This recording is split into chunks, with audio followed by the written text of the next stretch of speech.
Antes de comenzar este video, puede que contenga lenguaje subido de tono e imágenes explícitas, así que se recomienda discreción. Esta es la historia de Shizuka, una chica bastante normal, pero tiene un pequeño problema, ya que además de poder ver fantasmas, es un imán para atraer. Aunque gracias a su jefe Kamui puede vivir tranquila, ya que este es un famoso espiritista con una forma de exorcizar fantasmas bastante genial. Simplemente se los tiene que coger.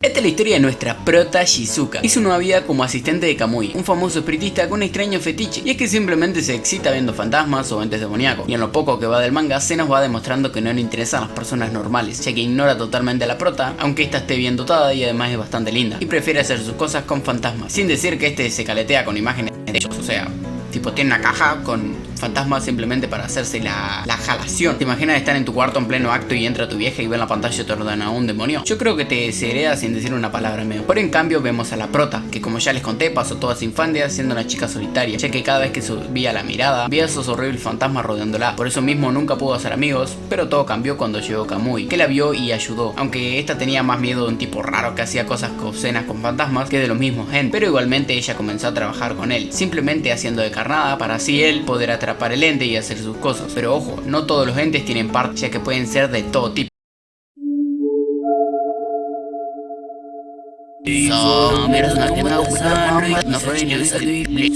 Eso era todo. Yo me río del miedo, carajo. Es fanática de lo sensual. Ella tiene una foto mía y ya me la puedo imaginar lo que hace cuando...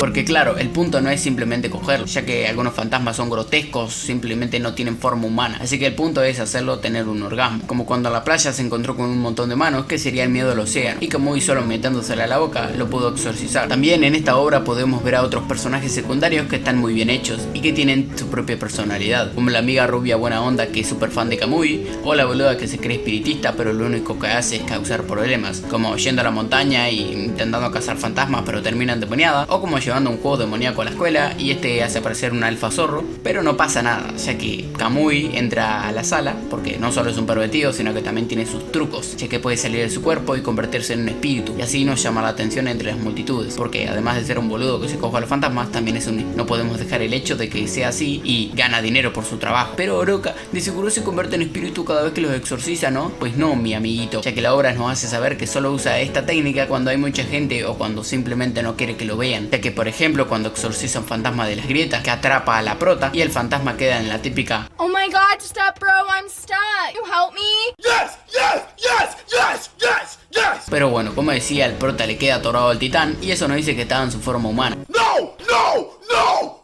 O como la vez que están con su amiga rubia en un café y aparece y hace que esta cierre los ojos para hacerle el exorcismo y ella piensa que están aplaudiendo, pero en realidad nada que ver. Ay, qué gracia me dio esta escena, amigo.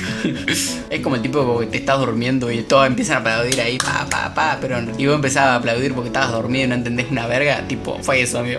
Pero bueno, aunque el título del anime diga shonen, no es un shonen en sí. Yo también me comí el baiteo, hermano, pero me llegó una grata sorpresa al darme cuenta de este gran manga, ya que es bastante bueno. Dejando de lado lo ecchi, este manga cumple muy bien con la comedia y con el horror, que son uno de mis dos géneros favoritos. Y viendo qué bien lo juntaron e hicieron una obra como esta, te puede dar situaciones que asusten, pero otras que te hacen cagar de la risa. Es simplemente de alabar. Y además de eso, la serie, aunque sus capítulos no tengan continuidad en sí, es simplemente muy divertido de leer, ya que simplemente tiene un dibujo fantástico y unos personajes que te dejan ganas de saber más sobre ellos, sin contar que cada historia tiene lo suyo: capítulo en la playa, capítulo en Halloween o simplemente un capítulo de chill en la vida de la prota y cómo es vivir con un hombre que se pasa cogiendo a los fantasmas, simplemente un diamante entre oro. Antes de irme te invito a suscribirte, así podemos llegar a los 500 suscriptores antes de que termine el año. También podés pasarte por el canal del editor ahí en la descripción y comentarme un manga o mangua que te gustaría ver en un próximo video. Yo soy Oroka God, chao.